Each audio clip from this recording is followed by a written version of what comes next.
Tales for Dark Nights.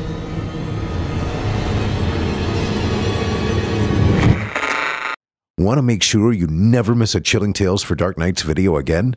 Be sure to subscribe and hit that bell to turn on notifications. The following program is a production of Chilling Entertainment and the creative team at Chilling Tales for Dark Nights, and a proud member of the Simply Scary Podcast Network. Visit simplyscarypodcast.com to learn more about this and our other weekly storytelling programs, and become a patron today to show your support and get instant access to our extensive archive of downloadable tales of terror.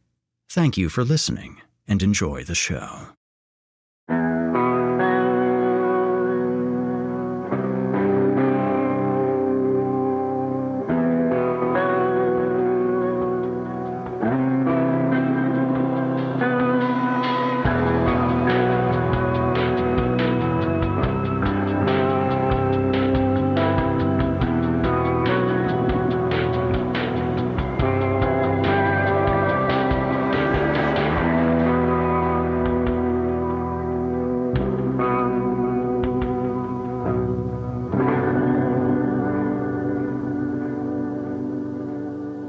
Disclaimer. Horror Hill is a horror anthology podcast bringing you scary stories from all corners of the internet and beyond. As such, certain stories include content that some listeners might find offensive. Listener discretion is advised.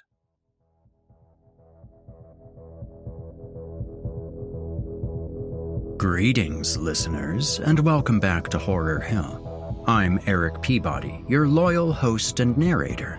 And tonight's episode features a trio of stories, a triple-headed monster with the same writer as its body. No, friends, this isn't the authorial debut of King Ghidorah, but it is the return of Jesse Pullins to Horror Hill. With 3 tales to get through this evening, I'll just be giving a quick synopsis of each here. First, we have Watch for Deer, where an inexperienced driver heading home on a dark road has a rather bizarre cervid encounter. Then, we're busting out the white sport coats and neon synthwave for a trip back to the 80s in Neon Nightmare. But first, you might want to wipe some of that, powdered sugar off your upper lip. Finally, we join the young, the suave, the deceptive Father Kane in My Last House Blessing, showcasing a grinning charlatan that is unaware that he is about to perform his last house blessing. 3 stories. How can we even begin to fit so much spookiness into one episode? Stay tuned to find out. You're listening to the free edition of this program. If you'd like to help support Horror Hill and also remove these pesky ads, head to chillingtalesfordarknights.com and click Patrons in the upper menu to sign up today. You'll get instant access to hundreds of ad-free stories, so what are you waiting for? Also, if you're watching on YouTube, do us a favor and drop a like and subscribe. Become part of our dark circle, listeners. And now, to begin our Jesse Pullins extravaganza, I give you Watch for Deer. The roads are different at night. It's something my mom used to say all the time. She said it when I was a child in the back seat, and she said it when she was teaching me how to drive. Every stretch of highway or back road turn was different under the veil of darkness. I laughed at the concept at first, thinking maybe she was overreacting a little.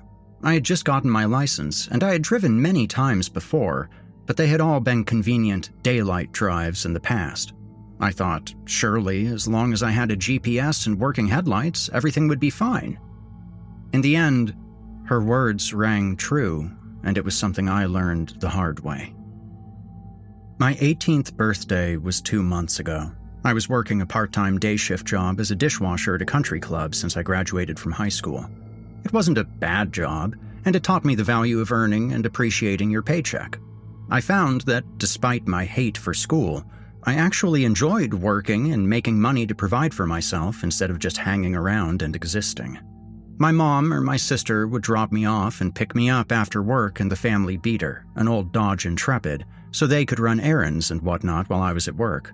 We didn't have a lot of money, and I was helping out around the house with what I made as a dishwasher. But that all changed when I ran into my cousin at the country club. He had offered me a job making twice as much at the place where he worked. My cousin Scott was a steel worker. It sounded exciting to me at the time. A dangerous job, farther away from home than I was used to, lots of overtime, and bigger checks. I didn't have any plans for college, and I didn't have anything else lined up employment-wise, so it seemed like a lifeline when he offered it to me. It would be my first big boy job, and I couldn't help but think of the dollar signs swirling through my head. "It'll be good for you," he said. "You can get an early start, make some good money, try to get things on track. Make it through probation, and you'll have a steady job to hunker down at for a bit." After an application, a ride to a job interview, and a drug test, I was on my way to doing just that. I would start as a laborer doing grunt work, and when a bid came up, I might have a chance to move into something a little more concrete. I put in my notice at the dish pit, bought some steel-toed boots and some heavy cargos to wear until uniforms came in, and finished my 2 weeks with impatience. I would start out on a second shift, working 3 to 11, and probably get forced into some overtime, but I was cool with it. Once my 2 weeks were up, I said goodbye to the friends I had made at the country club and got ready for bigger and better things. With a new job starting, my mom said I would take the Intrepid myself, just in case I had to work way later than scheduled. She was worried about me being out so late, and more importantly, driving at night. The mill was in a port 20 miles away, whereas my previous job was just down the road. There were only 2 ways to get there: the expressway, which would get me there faster, or the back road that went through the dunes that led to the port. My mother said the highway was out of the question. Too many crazy people on the roads, and the fact I had never driven at night made her very uncomfortable. She said I would take the scenic route. It was covered in trees and traffic was light, and I would be fine as long as I watched for deer. I was nervous and excited, but before I knew it, I was on my way to my first day. I plugged my phone in with the aux cord. Since my phone was an old hand-me-down, I had to find a sweet spot for it to come in clearly. I set my GPS and put on some music and started the heavily wooded cruise. On my way to work, the drive was beautiful. The trees were tall and danced in the wind, rays of sun shining down all the way to the port. It was a more touristy route, I suppose, being so close to the lake. Gift shops and gas stations could be seen every couple miles, and there were several elderly men taking their project cars out for a Sunday drive on a Monday. At the halfway point in my drive, I caught a red light. The intersection was small, with an old train station next to it with a sign that read Sandy Shores. There was a couple on a bench outside the station, cheesy smiles beaming as they posed for a selfie. It all seemed so serene. This beautiful drive, on the way to my much more profitable job, seeing these nice cars that maybe one day I would be able to afford. I looked forward to making this drive in the days to come. With my tunes playing on the stereo, a nice, easy speed limit, and lazily listing turns, I found my way to work and got to my first day. The port itself was the farthest thing from beautiful. It seemed like a decaying hole in the land, nothing but dusty gravel, loud semi-trucks, and louder bangs echoing from the factories on every corner. I parked next to the other soot-covered cars and headed in. After getting my own hard hat and being shown around, I was led to my station, where I would spend the next 8 hours putting bands on stacks of plates and verifying skid tickets. Some people were rougher than others, but the night shift seemed to be more populated with a younger crew, so I blended in just fine. I ended up with a guy named Terry, someone a few years older than me, who showed me the ropes and made sure I was out of people's way. He was a pretty cool guy, hardworking and priding himself on being an overtime hog. The job was a little stressful, but the banter in between packaged loads made it a little easier. Despite the intimidation of the overhead cranes and loud percussion of the machines, I focused on the tasks at hand and did the best I could. I wanted to impress management so I wouldn't get axed during my probation. The day seemed to fly by. Halfway through the shift, the supervisor let me know Terry and I were getting low manned to stay over a few hours after the shift to pick up the warehouse. Something about cleaning up to install cameras for the line. Terry was pleased and said he would have volunteered anyway. It was seniority-based overtime, so if I wanted to keep my job, I didn't really have a choice. Even though the shift was extended, it went pretty quickly. The labor was way less monotonous than doing dishes all day. I was told I could wrap it up for the day and head home. Terry said he would stay and try to milk it a little longer, and after a fist bump, I punched out and it was time to go home. I was feeling extremely accomplished and optimistic. That was until I got to the parking lot. It was dark outside, very dark.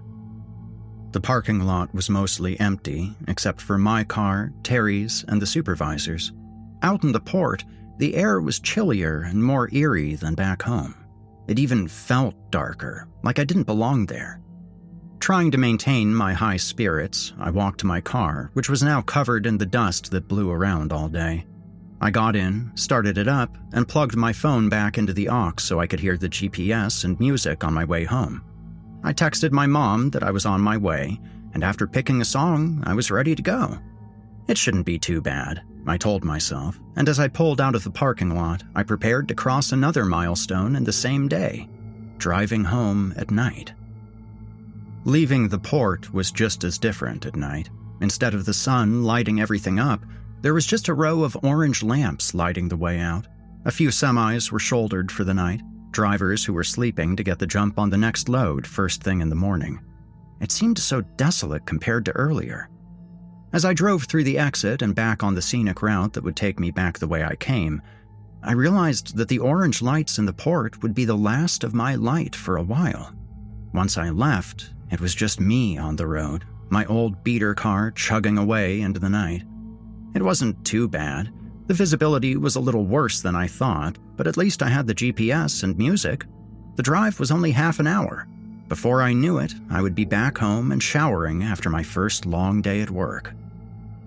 Entering the wooded portion of my drive felt like driving into a cave. The tall trees leaning over the road blocked out even the slightest hint of moonlight. I focused on the drive ahead, the worn aux input crackling over my music. Each bump in the road seemed rougher than before, each branch reaching just a little further in the headlights. I white-knuckled the wheel as I drove, feeling silly for being as on edge as I was. It was just a short drive. What was the big deal? Everybody drove at night. People did it all the time. Each winding curve seemed to turn into the same repetitive stretch of trees, like I was driving through the same segment over and over again. Time seemed to crawl as my car chugged down the road, the high beams reflecting off every sign as I made my way. Old, beat-up signs for no passing, signs warning of a low shoulder, signs for deer crossing. I looked at them all, one by one, my eyes lingering long on the yellow square with the silhouette of a buck prancing. Watch for deer. To my surprise, there wasn't much to watch out for, except for the trees. Just when I thought I wasn't making any progress, I found myself at the same intersection from earlier, caught at the same red light. I slowed to the inevitable stop and sat, waiting, my progressive rock drumming against long-blown speakers. My eyes drifted from the road in front of me to the train station, the sign for Sandy Shores not lit with a flickering neon. The bench with the couple I observed earlier now stood empty under a lamppost, littered with discarded trash from the commuters throughout the day. There wasn't a soul in sight. No other cars, nobody else making a trek somewhere in the middle of the night. It just felt so dark. I checked the GPS as I sat. I only had 12 minutes until I reached my destination. The drive was practically over already. As I looked down at my phone, I saw a green glow fill the cab as the light changed. I eased off the brake and continued. I thought of the work I did prior and how my muscles were sore in a way I had never felt before. My joints ached differently, like I had spent all day log rolling down a hill. I thought of a hot shower and washing away the dirt and rust that circulated through the air of the plant as the production line ran. As fulfilled as it made me feel, in the back of my mind, I wondered how people did something like that every day for work. I guessed I would just get used to it. Ahead, I saw a pothole in the headlight's glow, one I wouldn't be able to swerve away from in time. The passenger side tire hit a dead center, the impact rocking the entire car on its shot suspension. I winced at the crater in the pavement, and the crackling in the music got worse as the aux lost its sweet spot. The grinding distortion stood my hair up as I reached for the cord and found nothing but an empty seat. I felt around for my phone in the dark, my fingers trying to trail the cord to the source. "Come on," I said, fumbling in the dark. After several attempts, I couldn't quite find the phone, like my hand wasn't making the connection to my brain about what it was supposed to be looking. I saw the eyes and the reflection of the fur too late, and I slammed on the brakes. The tires squealed as I flew toward the baby deer, my entire body seizing like a frozen statue. I could only squeeze the steering wheel and stomp my foot as hard as I could, unable to totally alter the momentum of the car. I stopped suddenly, but not fast enough, the car screeching to a halt just late enough to smack the fawn with the front bumper. The hit was quick, but solid, and I watched in denial as the young animal was tossed off its hooves and tumbled down the road in front of me. I gritted my teeth so hard they hurt. I looked at the body, dumbfounded. It had happened so fast. There was no way it could just come out of nowhere. I didn't have enough time. Even if I wasn't distracted, there was no way I could have... How was I supposed to... The static was worse through the stereo. My phone was lost somewhere in the abyss that was the passenger side floor. The cord had followed it, and it hung from the jack at a sharp angle like a tugged fishing line. I sat there with my jaw hanging, unsure of what to do, unsure of what to think. Before I had the time to even process what had happened, ahead of me, another bright shape echoed in the headlights.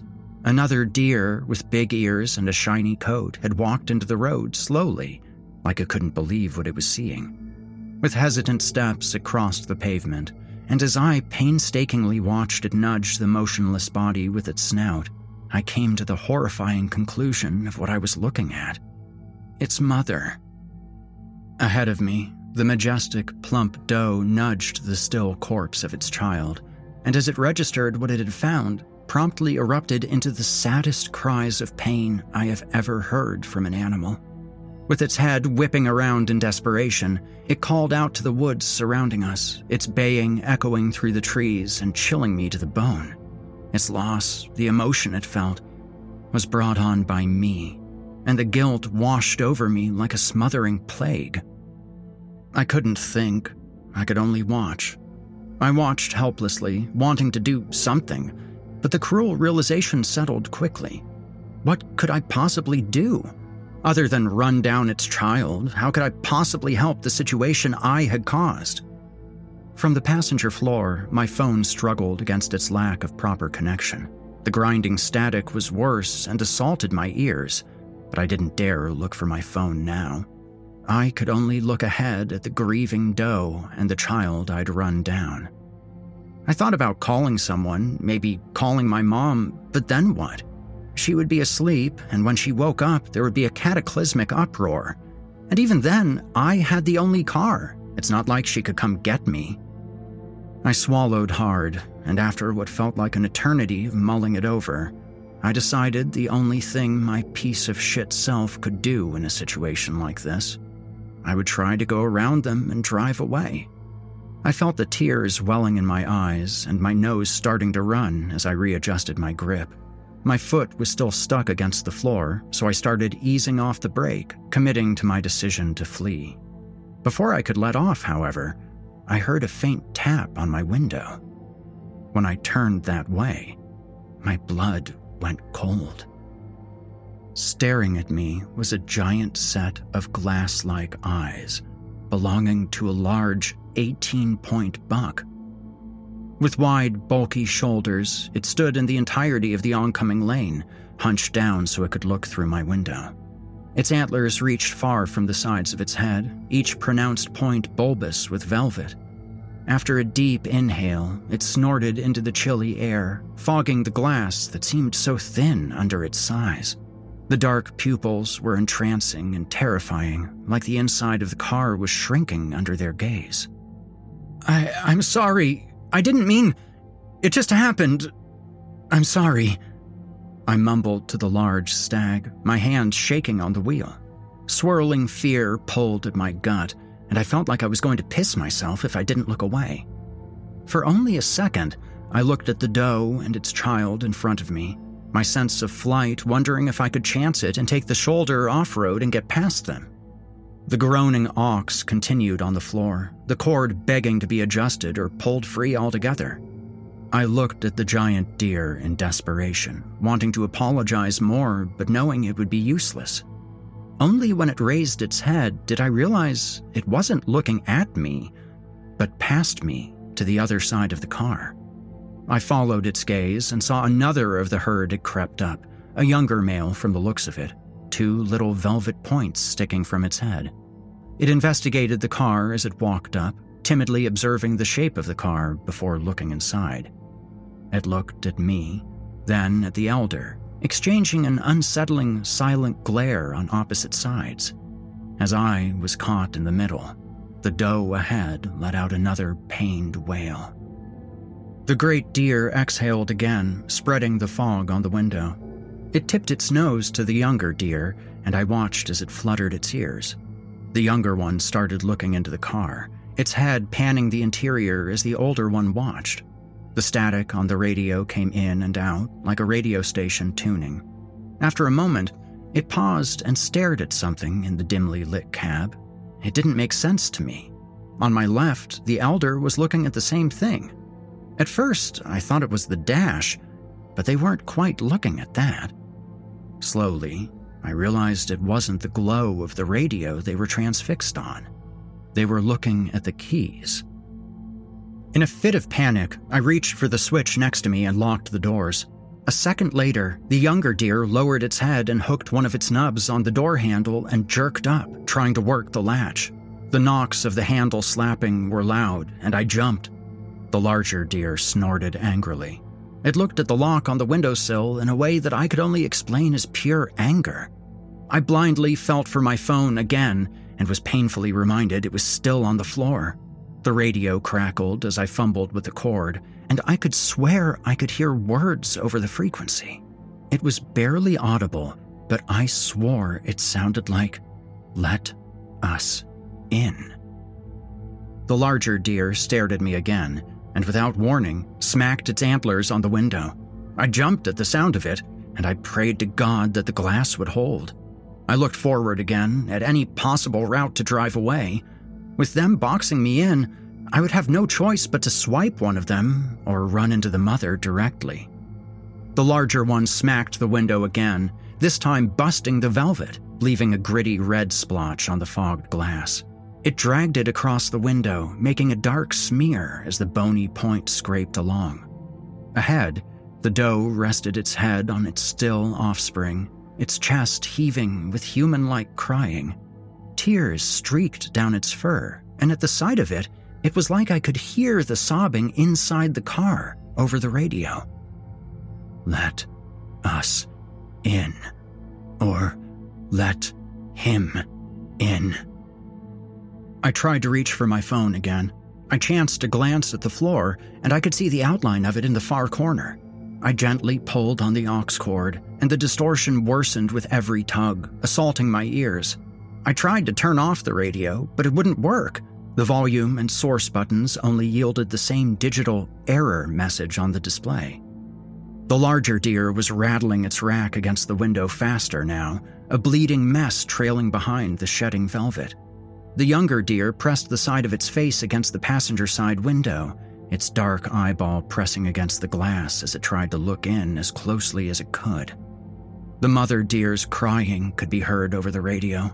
There was a menacing chorus rising in the static, something that was trying to push through. The human crying was so loud it was like a woman sobbing in the back seat, sobbing in my ear. I looked at the window with the larger deer, with the array of bloody streaks, and as the streaks seemed to take shape, the crying and the chorus grew louder. The streaks weren't just random nudges. It was drawing something. It was drawing a pentacle. With the last crude stroke that completed the crimson star and circle formation, there was a fog rising from the ditch on the side of the road. The mother buried her face into the lifeless fawn like it was trying to hide. Now that the crying had subsided, the chorus seemed clearer, and it hit me that it wasn't singing or anything like it. It was screaming. Horrible, tortured screams. Through the billowing fog, a wicked amalgamation of antlers jutted from the damp leaves and grass. With bright red rays, it tore through the earth, the sounds of 100 screaming souls droning over the radio as the rack poked through. The volume on the radio kept turning up. I covered my ears to thwart the punishing sound. The deer on both sides of me just stared at my anguish, the sound rising to a pitch so great I thought the windshield would shatter. As the deer stared, I could see their faces begin to shake, like a movie stuck on fast forward. Their eyes rattled in their skulls as their faces blurred, the speakers in the car whining under the strain of hopeless cries and pleas. The phalanx of antlers gave way to fur, wrapped around a skull bigger than a moose. Through the cold mud, it steamed in its ascent. Whether it was torn velvet or strips of flesh hanging from its points, I wasn't sure. They dangled like drying strips of meat. Beside me, the deer shook so fast their features distorted, some of them animal, others human. It matched the screams coming through the radio. As the full bust of shiny black fur came through the ground, the fog wisped away as if on fast forward as well. The head of the giant deer opened its eyelids to reveal 2 bleeding spheres the size of baseballs, its jet black pupils narrowing in on me, cowering behind the steering wheel. I closed my eyes, wondering when I had started to scream. My scream blended with the others, one and the same. The screaming stopped. I sat there with my hands over my ears, my eyes squeezed shut, afraid to open them again. I heard the snort once again, and it was a moment before I gave in and looked in its direction. The large deer was still there, but it wasn't looking at me anymore. The screaming was gone, the bloody pentagram was gone, the mysterious fog and the shadowy black deer were gone. I lowered my hands to see the younger buck was looking away as well, its ears fluttering with excitement. Not only were they not looking at me, they were walking away. Ahead of me, the fawn I had hit just minutes ago was blinking awake, confused and disoriented. After a struggle, it stumbled to its feet with the help of its mother and weakly stood on its own after a few licks and prods with her nose. The large buck snorted and nodded at the baby, and after a moment of consideration, it nodded back. The large male gave an approving snort and turned to the mother, who nodded as well. I watched them in silence, not even sure what to do anymore. All at once, they looked at me, a family of 4, their many glassy eyes reflected in the headlights. I put my hands up in defeat. I couldn't help but stare back, my hands shaking as they huddled closer together. With a snort, the large male nodded, once at me, then once to the open road behind them. I didn't believe it. Slowly, they moved together, giving me enough room to drive past them. I hesitated, but not for long. As soon as there was enough room, I let off the brake and started driving, creeping past the family herd as they watched me go. I gave an apologetic look at the baby, who returned it with twinkling eyes. As soon as I was clear of them, my foot pressed the accelerator and I got the hell out of there. Even though I was clear, I couldn't help but look in the rearview mirror behind me to make sure they weren't chasing me.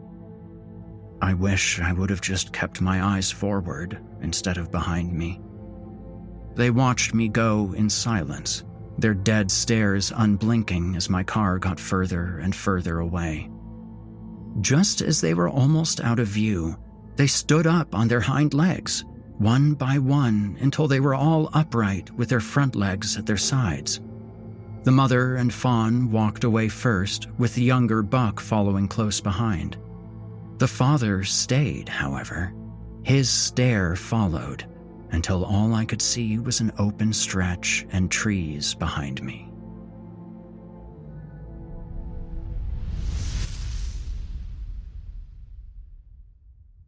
You've been listening to Watch for Deer by Jesse Pullins. Next, roll down the windows and turn up the volume for Neon Nightmare. Palm trees passed in a blur as Roger leaned back in his seat, cigarette held tight in his lips. He flicked open his Zippo and tried to light it, shielding both sides as the flame burned erratically despite his best efforts. He got it going, barely, scorching his beard in the process. I glanced in amusement as he sat up, dilated eyes peering over his aviators as he puffed the cherry to life. With a chuckle, he tucked the lighter in the pocket of his white suit jacket and readjusted his glasses. I shifted up, feeling the car growl under the pedal as the needle climbed. "I gotta say, Warren, this shit is good," he said, taking a big drag and exhaling it to the wind. "Yeah, it is," I said as I gripped the steering wheel, admiring the glow of the setting sun ahead. "No, man, I'm serious. I mean, look at this," he said, running his hands over the suit jacket and floral button-up combo. The collar popped. "This could be a new look for us. This is some next-level shit. I could get used to this." He clapped a hand on my shoulder excitedly before reaching into his jacket. He pulled out a cassette tape, his eyebrows raising behind the glasses, cigarette held in a crooked grin. He popped the tape in and cranked up the volume before sinking back into his seat. A nostalgic 80s banger started playing, an electric tune to match the racing speed of the Corvette. He was right. The glow hitting the sunglasses, the blazers and button-up shirts, the roaring 85 convertible on a stretch of road into the horizon. It felt better than anything else we'd done before. It felt right, like we were meant to be here. It felt like vacation. I worked the pedals and shifted up again, letting my hand rest on the stick as I left it in fourth gear. The music got louder the faster we went, and I couldn't help but smile as the wind tossed my hair. It felt good to breathe, like my chest was getting lighter. It was a soothing feeling that stretched from my chin to my groin. Even at the increasing speed, I was starting to loosen up. I looked at Roger, who was slapping the door to the rhythm, cigarette burning brightly as he finished it off. "Raj, you good?" I asked. He tossed the butt to the wind and nodded. Some of his hair had matted to his forehead with the same cold sweat I felt through the desert air. He took off his shades and wiped his brow. His pupils were the size of olives. He undid the top two buttons of the Hawaiian shirt, the breeze lapping at his exposed chest hair. "I'm good, brother, I'm good. How about you?" he shouted over the wind. When he looked away from me, his eyes rested on the sun. I followed his gaze to the skyline and found myself lowering aviators as well. The setting orange rays that beamed across the desert highway started painting in a new light, the orange bleeding into pink. The colors melted to the brighter shade, casting a vibrant filter over every passing cactus and rock. The sun burned like a blazing neon star, the surrounding clouds echoing its incandescence across the sky. Down the ever-expanding stretch of road, the lines started to run together. Roger put his sunglasses back on, the lenses now bright bronze. Through the ecstasy of controlling my own breathing, I mouthed the only words I could muster. Holy shit. The world shifted before me, its bold clarity bringing a sense of heightened awareness. I looked at the head of a passing palm tree and watched its leaves dance frame by frame. It was like watching an old movie, and when I turned back to the wheel, I would once again hear the rumble of the Corvette eating the pavement. I was reminded of Roger's presence by his laughter, his hair wild from the wind, his laughing booming with magnified pitches. There was a rising commotion over the sound of the radio, and we were pulled from our vivid distraction of the passing environment. It was the high-pitched rev of a motor, and I looked in the rearview mirror to see a single headlight gaining on us. It was the iconic scream of a crotch-rocket motorcycle, and it was coming up fast. Roger swiveled in his seat and watched the rider approach with fascination. The motorcycle caught up and matched our speed, tailgating us for a moment before swinging around to pass. Through the view of the side mirror, I watched the rider advance, their jet-black bike revving until it was coasting parallel with us. Together, we turned to look at who it was, Roger lowering his glasses as I hid behind mine. They looked back, their helmet and visor matching the same gloss as the bike they leaned on as they kept up. They were garbed in full riding gear, skin-tight leather showing the undeniable curves of a feminine frame. Roger and I exchanged looks and promptly shrugged before turning back to her. My first thought was that she wanted to race. I edged the gas pedal provocatively, and Roger hooted and pumped his fist. As the slowly darkening pink landscape blurred around us, the rider only stared, their only expression my own animated reflection in their visor. When they did respond, they shook their head, strands of freshly permed hair tossed by the wind. She flicked her head backwards, nodding to the road behind us. Warren?"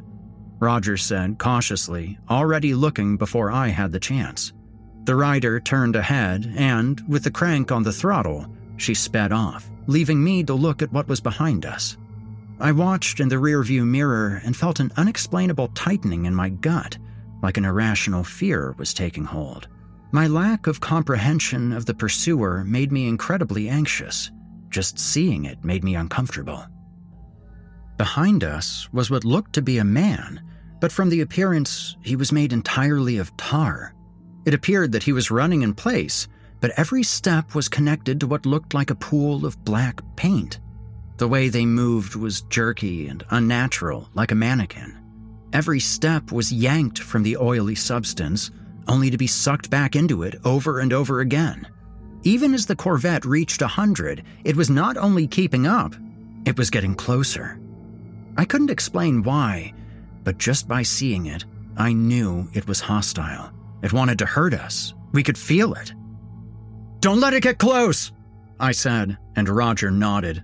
Behind us, the figure was getting closer, only 2 car lengths away now. I looked in the mirror and saw it staring at me, bloodshot eyes locked onto mine in the mirror's reflection. There was something else to it. Even though its mouth wasn't moving, we could hear it, like it was speaking to us. It was more like a silent scream, a muted whisper in our head that was beaming at us with its tired, unmoving eyes. 1 car length away. It was looking at Roger now, its silent hostility growing as he reached behind the seat and pulled the sawed-off Mossberg pump. Holding the pistol grip to his hip, he repositioned in his seat and worked the slide, checking the breech to make sure it was loaded. Once the pursuer saw this, it got much louder, its silent screams clear enough to understand now. It just repeated the same phrase maliciously, and in all the glow and distortion of this neon world, my hair stood on end. "Just a taste, just a taste, just a taste." It looked at Roger and, without warning, it dove at him, inky black strands keeping it tethered to the black slime pool it stood on. Roger pulled the trigger. A ball of fire shot from the shotgun's muzzle, the blast of double-aught buck tearing through its shoulder and neck. In an awkward tumble, it fell to the blur of pavement, limbs breaking and scraping into the road as the tendrils pulled it back to the mass.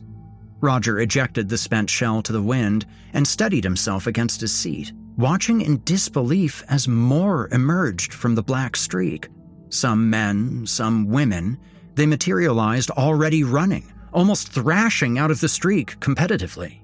They shoved and pushed off each other, all the while keeping their gaze on me and Roger. The same menacing chant echoed from their tired, dead eyes. "Just a taste, just a taste, just give us a taste." "Get us out of here, Warren!" shouted Roger, the gun bucking in his hand as he fired at the closest one. The pellets tore through the crazed face of a female pursuer. She faltered, only to be elbowed out of the way so another could replace her. The road ahead did nothing but stretch to the horizon, the neon sun dominating the sky. The only way out was forward. With the scattered palms and cacti, going off-road would only mean death. I buried the pedal to the floor, hoping we could outrun them. The rear end bounced as one pounced on the car, sharp liquid fingers puncturing the trunk. Roger raised the 12-gauge and removed one of its arms, and it flailed to stay on. As its legs grated into asphalt, another tried climbing it like a ladder. The next blast went through both of them, my ears ringing from the gunfire. They tumbled off the car, several behind tripping over their rolling bodies, immediately to be replaced by more.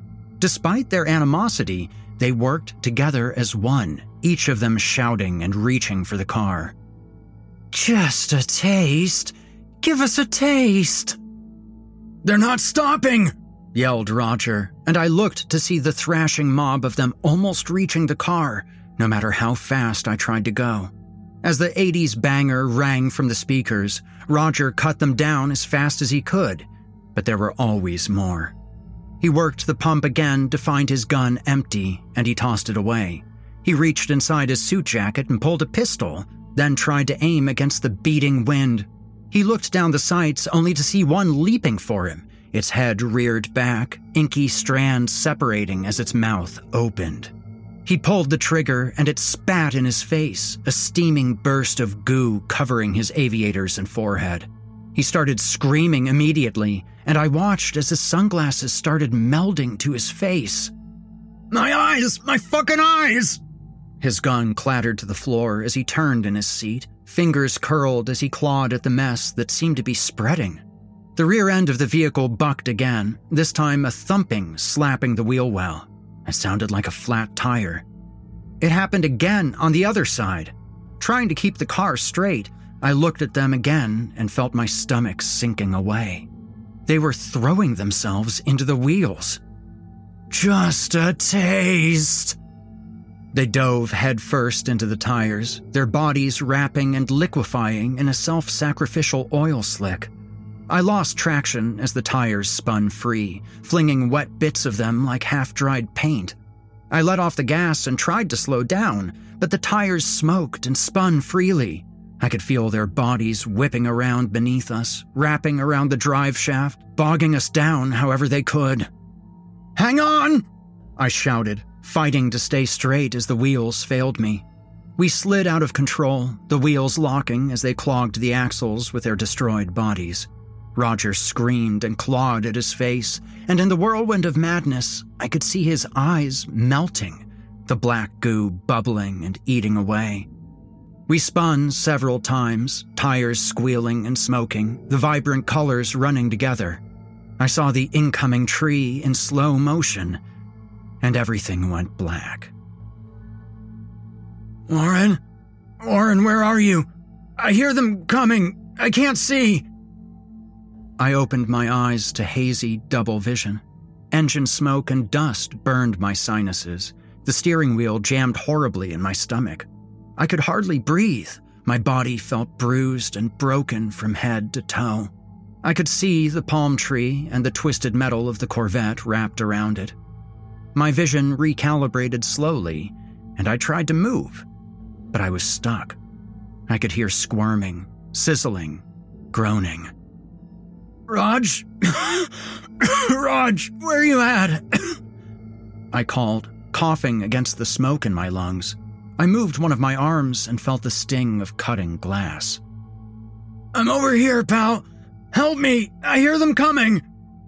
I could see him now, the details coming in with the same slow frames. He was on the ground in front of me, his suit torn, a bloody mess. He had gone through the windshield. I saw them there, inching closer. I tried to feel for the gun, but I could hardly move. The only thing my hands could find was glass and pain. Ahead, Roger looked blindly, a corroded cavity serving as his eyes.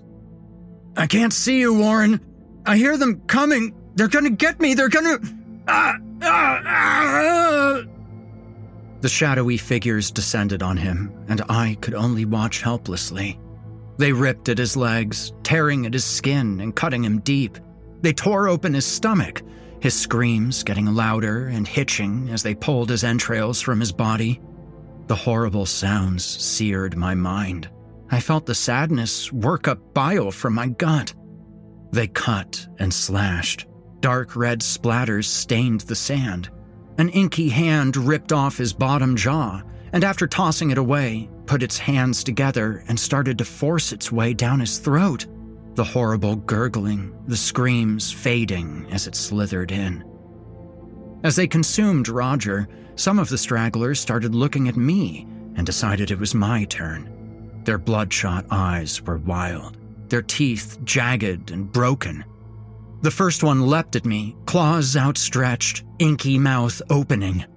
Just a taste! With a deafening blast, its head exploded, and its body writhed in the sand helplessly. With the sound of breaking glass and the whoosh of flame, the group feasting on Roger was engulfed in fire, neon orange tongues lapping around them. I looked up to see the bike rider, arm extended post-throw, and in her other hand, the largest handgun I had ever seen. The remaining monsters bolted at her, and with a practiced, aggressive stance, she brought her hands together and raised the weapon. The Desert Eagle barked like a cannon, every shot well-placed and decimating. She leaned into it as she shot, putting down each of them without hesitation.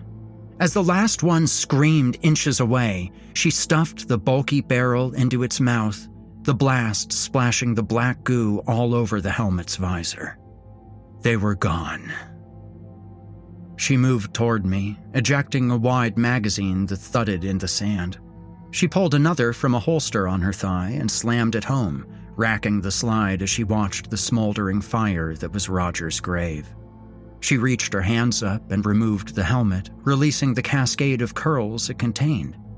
She looked at me, her eyes alert and mesmerizing, her skin a smooth, deep tone. She walked with grace, each step bouncing her wide, styled hair. She holstered the gun and offered a hand to help me. With my arm weak and shaking, I reached for it. I blink to see a dirty, molding ceiling, and I'm hit by the clear, gut-wrenching stillness of sobriety. My eyelids are heavy and drag across my retinas like gravel. I cough dryly, my breath a fog in the chilly room. The coughing leads to hacking, and as I shiver and convulse on the dirty couch, I am painfully reminded of where I am. I look around the dim, derelict house. Its cobwebbed walls feel like they're closing in on me. My head throbs, and I wrap my frail arms around myself, trying to keep warm in my stained sweatshirt. I want to curl up in a ball and sleep on the couch, but it's the sight next to me that stops me. Roger sits next to me in a recliner, his mouth held still and open. Raj? Raj, you awake? I say between coughs, my raspy voice a whisper in the damp room. His mouth agape, I see the black fluid, thick and caked in his scraggly beard and unkempt mustache. The stain is splashed all over his neck and chest and has long since dried, like it happened hours ago. His eyes are closed and his face is pale, almost white. I nudge him, even though I know in the back of my mind that he's already dead. I want to cry, but my eyes are too dry. I look at him, perfectly still, frozen in the chair. His hands were stuffed in the front pocket of his hoodie, the same thing he always did when he used.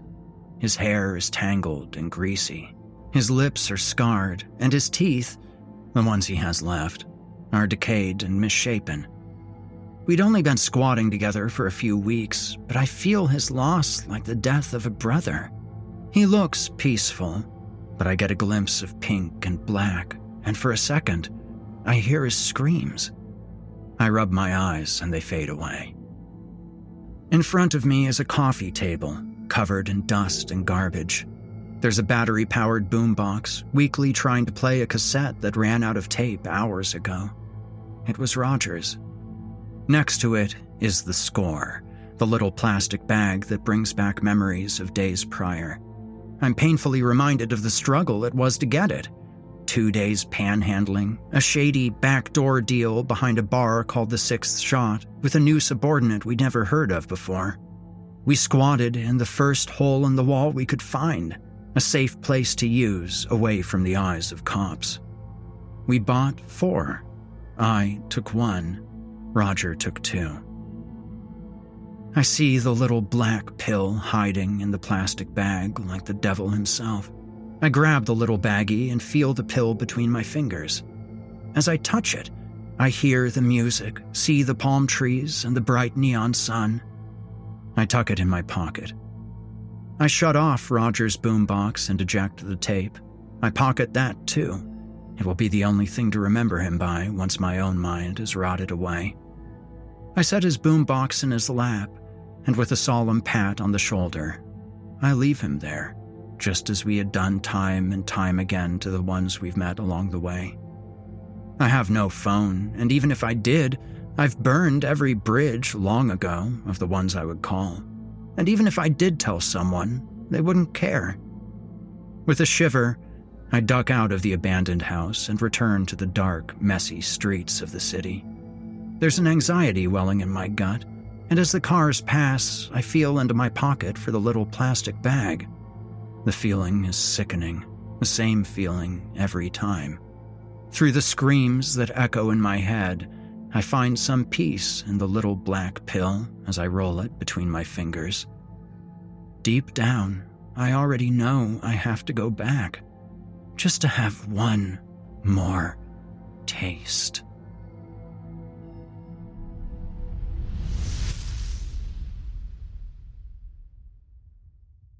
You've just heard Neon Nightmare by Jesse Pullins.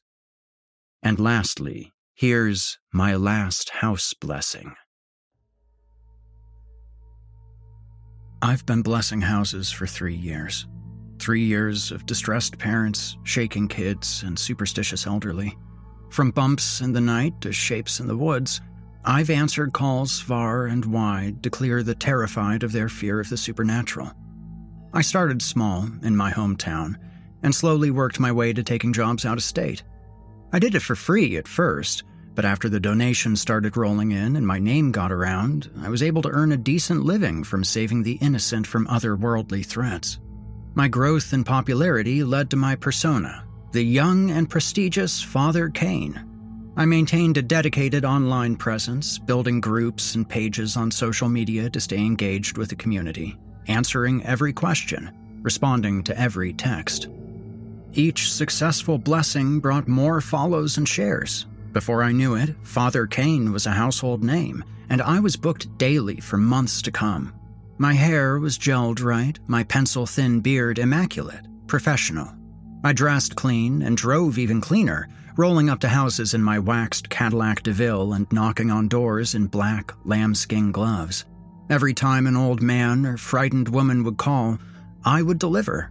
Every ghost banished and aura lifted, soothing the minds around me.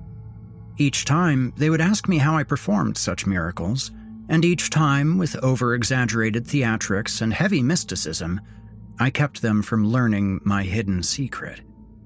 I'm a fraud. That's right, I'm a total fake. It started as a prank, just to see if I could do it, really. But after I actually got away with it, I realized I could help people by the power of placebo alone. Built upon my own arrogant skepticism, I cloaked myself as a warrior of light, and boy was I welcomed with open arms. With just a bit of innovation, I put on a front that sold anyone at the end of their rope. Some well-versed scripture sprinkled with buzzwords, a cheap rosary from Amazon scuffed with sandpaper for authenticity, a vial of holy water, courtesy of the tap. I plan each blessing accordingly, using the information gathered beforehand. I go in and put on a good show, leaving the family feeling rejuvenated with their newly cleansed house. I've had nothing but success over the years, and my social media is filled with nothing but praise and delightful reviews. Over 100 successful cleanses, with nothing but thanks to follow. That was until yesterday. Yesterday, I blessed a house, and I will never do it again. Yesterday started like any other routine job. After some messaging back and forth with the client on Facebook, I knew the gist of what was going on. The client's name was Lacey Stevens, and she was concerned about some strange occurrences going on in her house. The same stuff I'd heard 100 times before. Unexplained noises, a chilly draft in the house, doors opening and closing on their own. The more significant detail was an apparent leak in the basement, some kind of ooze seeping from the foundation. My guess was septic. I decided before I went that the issue would be solved in the basement, the discovered origin from which the problem stemmed. In and out, no big deal. I pulled my car into the driveway, taking in their gorgeous property as I parked in front. It was an old Victorian-style house, a few acres of forest serving as a backdrop. A field neighbored the property on either side, and less than a block away was construction for what looked like a new subdivision. I stepped out of the car and walked up the drive, smoothing my pea coat with my shiny black gloves. In my right pocket was the rosary, and in the left was a bundle of sage with the vial of holy water. I went over my lines in my head, a smug grin already starting to form. "Lovely evening, Miss Stevens. Blessed day, Miss Stevens. How are we faring today, Miss Stevens?" I stood at the front door, re-teased my hair, and raised my hand to knock. Before my knuckles could rap, the door shot open. "Good afternoon, Miss—" "Jesus, you look more ridiculous than I thought." A man stood in the door, tall and broad, his face twisted in a scowl. Wife-beater, basketball shorts. On his head was a large gaming headset, a thin cord trailing down from it to a controller gripped in his hand. "I'm sorry?" I asked, confused. The man eyed me up and down and scowled again. "Look here, pal, I don't know what kind of shit you're trying to sell to my wife, but do me a favor. Make this quick, let her down easy, and get the He was cut off by a much shorter woman who shoved past him. "Father Kane, thank you for coming out today," said Lacey Stevens, who beamed under the man's shadow. She was very pretty, with long brown hair and a curvy body accentuated by a spaghetti string top and leggings. "Pleasure's mine," I said, shaking her hand with both of mine, much like a priest would in a church. I flashed a smile at her, and then to the husband, who proceeded to groan. Come in. Don't mind my husband, he's in the middle of a game." She motioned inside, and the husband shambled away, his slides dragging on the floor. He sat on the couch, giving me another warning look before unmuting his headset. On the wall opposite the couch was a large flat screen displaying a Call of Duty queue. "Sorry guys, I'm back. Lacey actually invited that Chris Angel guy." "Would you like some tea?" she asked, heading to the kitchen. "That sounds wonderful," I said, watching her go. I looked around the living room at the furnishings and wall decorations. It gave the old house a much more modern look, your standard live, laugh, love, giving a taste of Instagram home happiness. I looked at the pictures on the walls, taking in additional information in my head. Young couple, bubbly wife, stubborn husband. No kids, no pets. Should be easy, as long as the husband doesn't heckle too much. It wasn't my first time dealing with a skeptic, and it wouldn't be the last. We exchanged looks for a moment, him taking the time to remind me he didn't approve while his character sprinted through smoke. Luckily, Lacey returned quickly.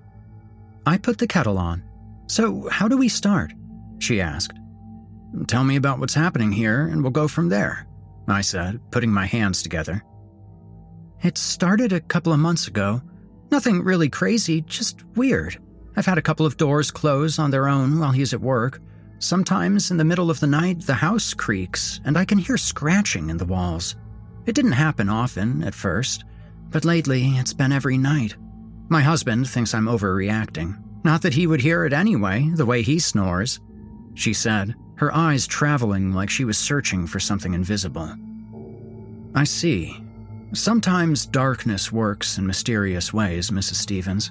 The devil always looks to bend the ear of those willing to listen," I said, pulling the rosary from my pocket. Behind us, the husband scoffed. Lacey gave an annoyed look past me and motioned toward the kitchen. "Most of the activity is in the kitchen and the basement. The entrance to the basement is next to the pantry." "Let's have a look, shall we?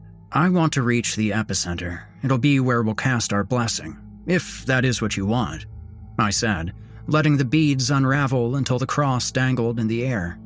She went to turn, and I put a hand up to stop her. "What? Is something wrong?" she asked, eyes wide and worried. "Ah, yes. There is definitely a presence in your house. I can feel it now, and it beckons from the basement. The devil's dark touch reaches out, and I believe—" All right, cut the theatrics." The husband cut in, his headset and controller left on the couch. Just let her show you the damn basement so we can get this over with." He brushed past me and stood next to his wife protectively. She gave an apologetic look. "Of course, let us see the basement," I said with a smile. Bumps in the night were a common occurrence. Every chilling noise mistaken for a haunting could easily be debunked by rational thought and a bit of research. Creaks in the night were always an old house settling on the earth it was built upon. Scratching in the walls was most likely squirrels, flying squirrels with the sheer amount of wooded land in this town. Doors that closed on their own were usually all chalked up to overall gravity and pressure changes in the rooms themselves. In conclusion, old country houses doing old country house things. Not that I would tell them that. "What sort of noises have you been hearing, Mrs. Stevens?" I asked, following them in slow, steady steps. I felt it helped in the act. Lacey turned to acknowledge while her husband rolled his eyes and waited with impatience. "The scratching has only happened a couple of times. There's been knocks, too. Sometimes I think I hear whispers also," she said, rubbing her arm as if suddenly chilled. "Varmints, old plumbing, perhaps a forgotten television." "The most unnerving one is the clicking, though. I can't explain it. It almost sounds like gunfire," she said, looking at her husband. "I told you, Lacey, nobody's firing off machine guns in the neighborhood. We live in a nice part of town." "Here's the basement. Come on," said the husband, rushing the tour along. Machine guns? I entered the kitchen and actually felt a chill waft over me. I could see the culprit immediately, a pair of single-pane windows by the sink. I kept my smile to myself and followed the husband, the wife following close behind. The husband opened the door next to the pantry to reveal the dark entrance to the basement. With a sigh, he reached into the dark and flicked the light switch, and the stairway filled with soft yellow light. "It's down here. Watch your step, Copperfield," he taunted. "Of course, this is where the energy is manifesting. Would we like to say a prayer before we head down?" I asked, and Lacey considered. "No, I don't want to deal with this all day. Let's get it done," he said. "Brian, don't be a dick," Lacey said. "It's quite all right. The Lord is with me now, every step of the way," I said, looking down the old wooden steps. Sure. Don't hit your head," Brian led. We went down the stairs, each step creaking as we descended. The basement was unfinished, the crude cement walls damp and dimly lit. Lacey passed us and went to the old washer and dryer, her bare feet slapping the concrete floor. There were 2 green rugs on the floor, one in front of the machines and another in the far corner. "This is where I hear it, every time I do laundry. He thinks I'm crazy." She put her arms out in the empty space. "Hear what exactly?" I asked. "The clicking," she said. "Probably just a jackhammer or something. They're putting in that new neighborhood. I'm sure you saw the construction," Brian said. "It's only when I'm down here. Alone," she said, hugging herself. I hadn't heard of any clicking in the past. An old clock, sure, but a sound as fast as a jackhammer? That was a new one for me. I walked over to the closest wall, running a gloved hand over the bricks. "You said there was a leak. May I see it?" I asked. Lacey walked over to the second rug and peeled it up. It separated from the ground with a wet sucking sound, and I moved closer to inspect it. Septic leak would be anywhere from clear to brown, not to mention the smell. This leak was black, like the color of tar. Underneath the rug was a wooden padlocked door, and the black ooze had been seeping from underneath it. "I had a guy check out the septic. We should be good now," Brian said. "That was 2 days ago. It's leaking again," said Lacey. "Then I'll call him again." I looked at the trap door and the rusted lock, which looked like it hadn't been touched in a decade. I could feel a breeze coming from it, like a damp breath pushing out. There was something about the door. It didn't feel right. I looked at it, feeling my ears get hot. The longer I looked, the more I thought I heard something. Something slowly rising beneath it. I clutched the rosary nervously, the sound getting louder. "The kettle!" Lacey said, and made her way upstairs. I chuckled. Always an explanation. We watched her go, and when she was out of sight, Brian narrowed his eyes on me. "We finished here. Come on, man, don't drag this out," he said. "What's with the door?" I asked, pointing to it on the floor. "It's a crawl space. Never seen one before?" "Why is it locked?" I asked, crouching down to get a closer look at it, trying to look more concerned than necessary. "I don't know, man. Realtor said it floods. The lock was there when we bought it. We just left it there. Covered it with a rug. It's pretty gross," he explained. Excellent. The realtor already explained it, so the only one concerned here was the wife. The husband already didn't want me here. He could give his blessing, feign some sense of clarity, and be on his way. Evil enjoys dark, damp seclusion, Mr. Stevens. It gives it an adequate place to hide, to fester. It burrows into the property and grows. The longer it's there, the more mischievous, more unrelenting it gets. I played it up, gently grabbing the lock. The surface of the rusted metal deteriorated on my gloves. I rubbed my fingers together, and it smeared into a disgusting paste. "Do you believe in God, Mr. Stevens?" I waited for an answer, but none came. No attitude, no jab, no sigh. Above me, the door slammed hard, and I jumped. I looked for Mr. Stevens, but he was gone. Standing alone in the basement, the lights went out. I sighed. I felt a chill on the back of my neck and chuckled to myself. So, this is how it was going to be. I felt through the dark, heading to the stairs. I cleared my throat and spoke aloud.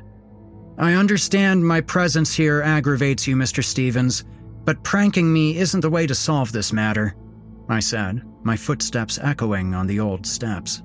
I reached for the basement door and opened it, expecting them to be waiting, possibly laughing. Maybe they were playing me. But there was no laughter, no pointed fingers. There was nobody at all, just an empty, cold kitchen. Even the appliances were gone. "Hello?" I called, watching my words come out as fog. The house was bare and unbelievably gray. I walked into the kitchen, my footsteps kicking up dust. My first thought was to just leave, the irrational fear of the unknown gripping my spine like ice. I headed for the front door and shoved it open. My car was gone. The driveway was gone. Nothing but open fields. No construction, nothing. The sky above was the color of ash, overcast for as far as you could see. "Mrs. Stevens? Mr. Stevens? Hello?" I called, but my voice barely reached. The sound wouldn't carry. It was being suppressed by something else. It was an odd noise, and my mind conjured the only thing to make sense of it. Clicking. There was movement in the monochrome landscape, about as far away as my car had been. Long, twig legs attached to white, elegant feathers. A pair of storks in the grass, their legs robotic under a seemingly fluid body. They looked at me, eyes beady and wide, as if they were alarmed. Their bodies contorted, long necks bending backwards in unison, like they were dancing. Together, they pointed their beaks to the sky, a loud chattering erupting from their bills. It sounded like gunfire over the valley. I slammed the door to block out the noise and hide from their beady eyes. No, I stammered, feeling helpless, out of control. The rosary in my hand was steaming, the beads radiating warmth. I looked around the living room. The flat screen, the couch, video games, all gone. Bare walls, fogged windows. There was a loud crash, and I squeezed my eyes shut, the rosary held close. Whatever it was, it came from the basement.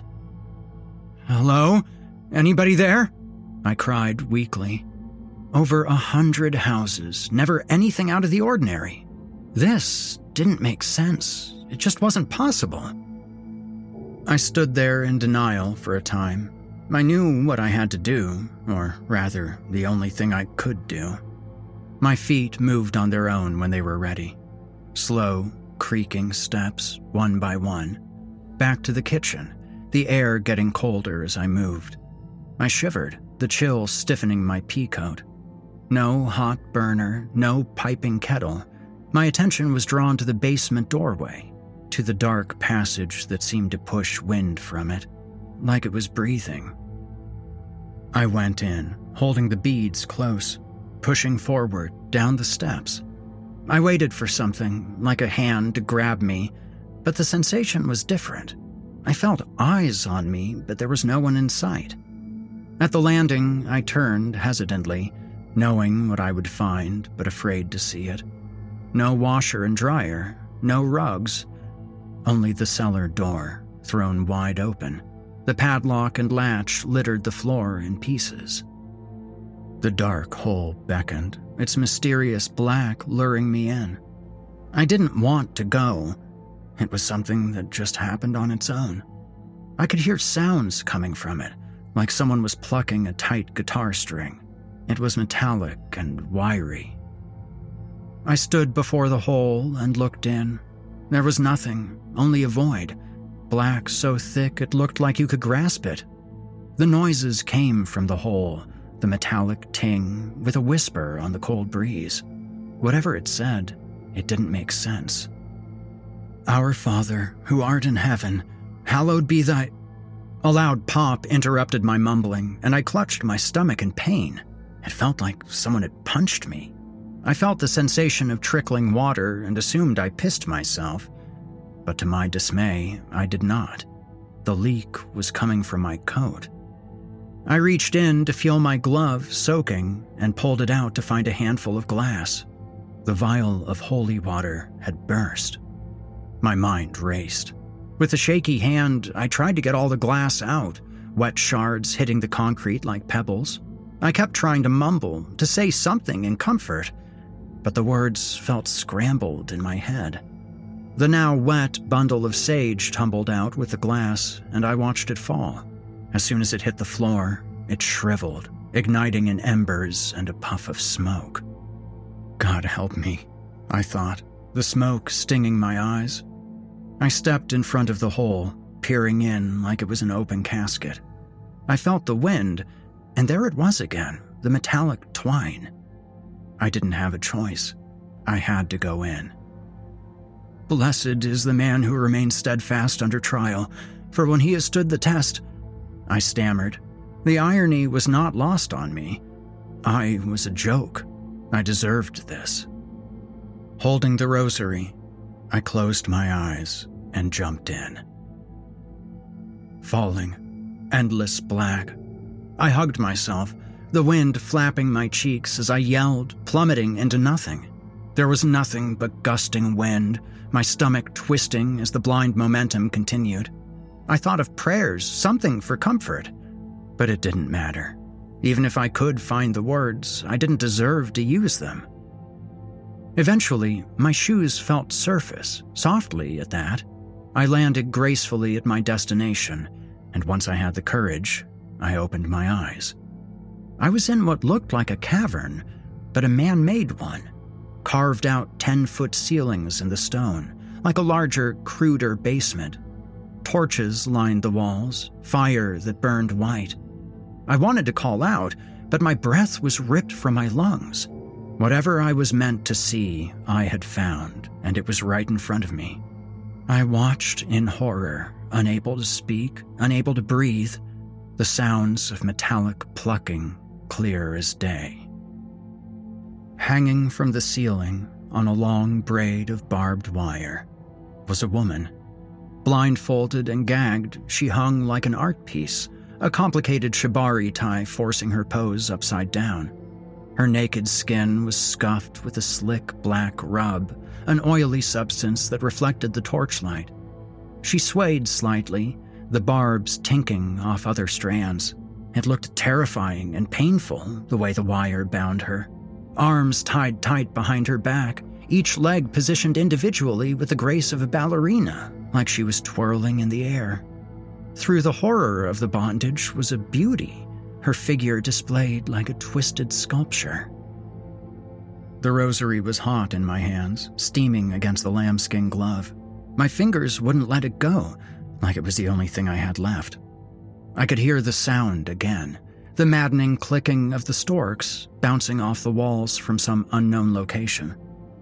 I took a step toward the woman to try to help her, but froze. A shape emerged from the shadows of the cavern, a broad figure garbed in what looked like layers and layers of leather.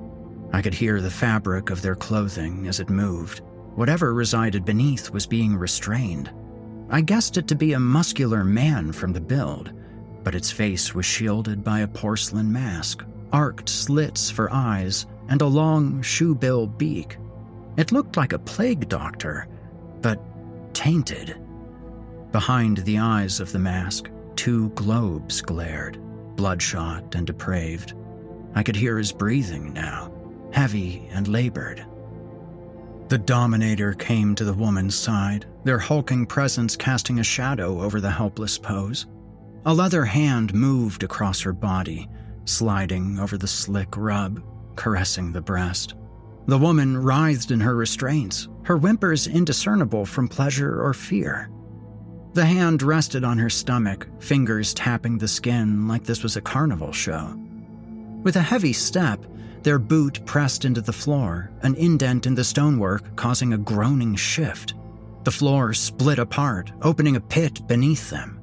They floated in the center, a small platform serving as a stage. It was now that the noises got louder, reverberating so intensely they shook the walls and rattled my teeth. Dozens, no, hundreds. The chorus of clicking blasting from the pit. Below the stage, an army of wild-eyed storks clacked their beaks. They jumped excitedly, wings smacking each other as they reached for the bound woman. They didn't notice me there. Every beady eye locked hungrily above. The masked man reached behind him, slowly, and the birds clicked in anticipation. Theatrically, he withdrew his hand, a long sickle shining in the white torchlight. The commotion grew as he placed the cold steel against her abdomen, and she twitched under its touch. After a pant of admiration, he pulled the blade fast, and her lean stomach separated. A geyser of black and red rained into the pit, and the Dominator let her go, her sculpture body spinning, her legs curled, like a stork. Below, the birds went wild, clacking wet beaks at the splashing blood. They shoved and fought for it, stark white feathers stained a vibrant red in the light. It covered everything until all you could see was a writhing mess of beaks and claws. Their pupils dilated, and the clicking got erratic, unsynchronized. As she ran dry, the woman gave her final convulsion before going limp. In my hand, the rosary exploded. The sound was deafening, beads bouncing off the cavern walls like a shotgun blast. The squawking and clicking stopped, and all fell silent. Ahead of me, the hulking Dominator looked my way, a long finger unraveling from his fist as he pointed. Those bloodshot eyes looked angry, offended even. Like a sonic boom, the birds cried together, bursting from the pit like an erupting volcano. Red feathers, sharp beaks, eyes dotted like pinpricks. They were on me instantly, pecking and slashing with their extremities. They squawked in my ears before pecking at them. Their talons tore my clothes, ripped my coat. I felt the beaks puncture my scalp and knock my skull, a valley of spear-tipped stabs picking me apart. My flesh peeled away. Their solid beaks rattled against my bones. "Get off me! Get off! What the fuck is your problem, man? It was just a fuse," said a familiar voice. I thrashed wildly and opened my eyes. Lacey and Brian looking down at me, bewildered. We were back in the kitchen. I huffed for breath, sweat trickling down my back and beading on my forehead. At my feet was a shattered teacup, china glass crunching under my feet. What? What happened?" I asked, taking off my gloves and wiping my face. I unbuttoned my pea coat. I was burning up. The beaks that tore my flesh, the holy water, sage, and rosary. I patted my pockets. They were empty. "What do you mean, what happened?" The breaker blew and I went to fix it. You said you would burn some sage and sprinkle some water or whatever. Said you'd be right up," Brian said, his brow furrowed. "Then you come up here mumbling and shit, and she handed you some tea. You squeezed the cup until it broke, reached out for her all crazy. Now look at this mess. What's wrong with you, man?" My mind raced. I looked at Lacey, who put her hands up and backed away, moving behind Brian. I thought of it all. It replayed in my head on fast forward. The barbed wire, the girl, the storks. I looked at Lacey's face, the hair, her skin. It was her, the bound woman. I blinked and rubbed my eyes. My face was flushed, and I felt a hot trickle from my nose. I touched it to see the red drip of a nosebleed. "You need to get out of this house. It's not safe," I pleaded, and they flinched when I stepped forward. "You guys gotta go. I don't know what it is. I can't explain." Brian cut me off. "No, it's you who needs to go. Get the fuck out of here. Come on, let's go, now," he said, grabbing me by the arm, hard. "No, you don't understand. Your wife, she's not safe. You gotta get her out of here," I begged as he shoved me through the living room. "Yeah, not safe from you, no doubt." He opened the door and tossed me out, jabbing a finger in my face. "Don't come back here, understand? Don't message my wife. Don't show your face here again. I'll call the cops. Psycho." He slammed the door in my face. I walked to my car, my head foggy, my nerves shot. My hands were shaking, and when I got into my car, I sat there for a moment. I looked at the house with all of its color returned. I looked to the front window. Lacey was there, mouthing the words, "I'm sorry," briefly before her husband was there, phone in hand.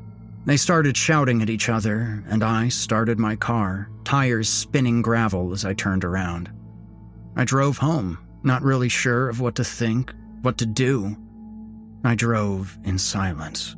I couldn't get it out of my head. I pulled into my driveway, and the tears started to fall when the adrenaline wore off. I bawled at my steering wheel. It was wrong. Everything was wrong. My whole world came crashing down. No more blessings, no more cleanses. I took it all down. I'm done. The charade is over. I shut down the website, canceled all meet and greets and future appointments. I ghosted everyone like the fucking fraud I am. And now I'm done. I see their eyes when I sleep.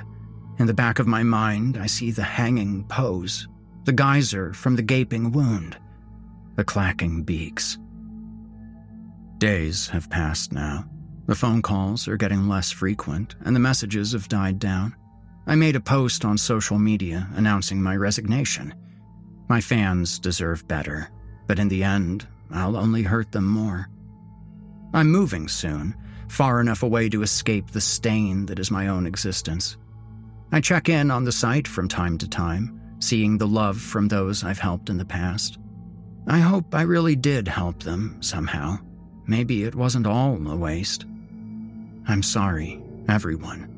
Really. Lacey sent me an email. It's 2 a.m. I've read it a dozen times, and I don't know what to do.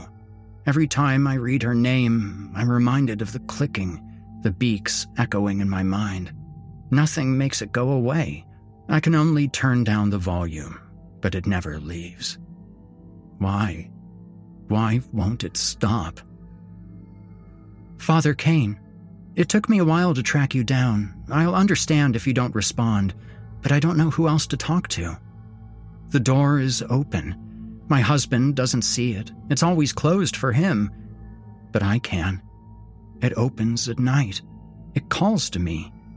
I know you warned me, but I don't know how long I can resist. I just heard it open. I can hear it. The clicking. It's getting louder.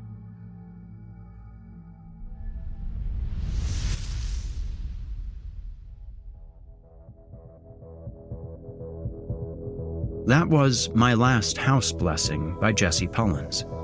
Jesse Pullins is an American short fiction writer and Hawaiian shirt enthusiast from the Midwest. With a love for horror and suspense, he draws heavy inspiration from retro video games and classic creepypastas.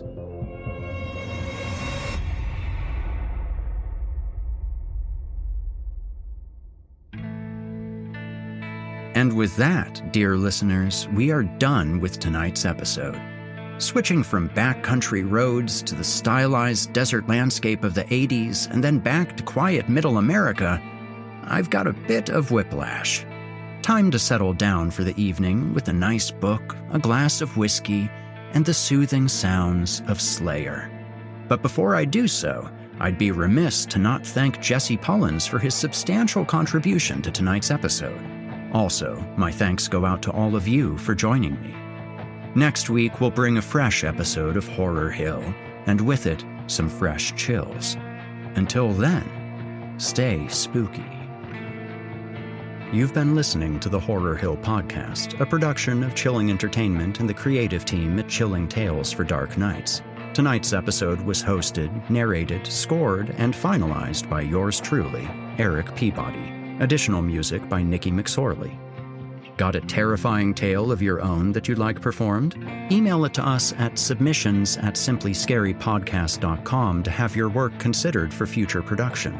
Note that any writing utilizing artificial intelligence is ineligible. If you enjoyed tonight's episode, why not help us spread our dark presence online? You can follow Chilling Tales for Dark Nights on social media, and upvote, subscribe, and hit the bell notification icon if you're listening to this on YouTube. It helps us out a lot and also keeps you up to date on new episodes. If you'd like access to uninterrupted horror, free of ads and these annoying bookend segments, might I recommend signing up to be a patron? You'll get access to hundreds of episodes of this show, as well as everything from the other programs in the Chilling Tales for Dark Nights cabal. That means all of Scary Stories Told in the Dark, Drew Blood's Dark Tales, and more. It's a veritable smorgasbord of horrific delights. Head to chillingtalesfordarknights.com to get started.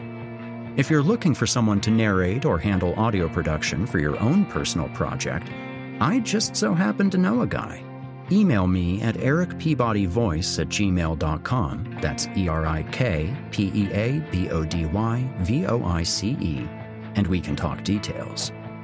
If darkness is what you're after, listener, your search is over. Yet, let it be known, you haven't found the darkness. The darkness has found you.